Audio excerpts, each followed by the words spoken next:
Are you looking for a fun, easy activity to do with your grandkids that doesn't involve a screen?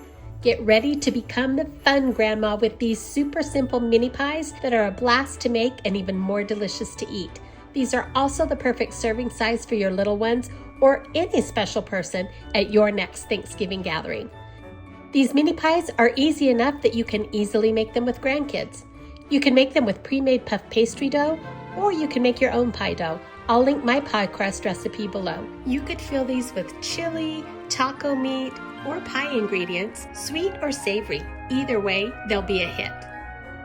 I found these little molds on Amazon. They came in a 3-pack for about $9. I'll link those below as well. Once you have your mini pies made, give them a quick egg wash and sprinkle some raw sugar on top. Bake at 400 degrees until golden brown.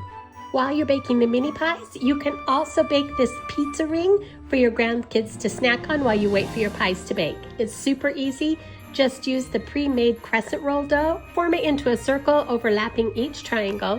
I use a bowl in the center just to kind of help me get the shape right. Then add the pizza ingredients you like. Bake according to the directions for the crescent rolls. You're sure to be the fun grandma this holiday season. I hope you enjoy these. Thanks for watching.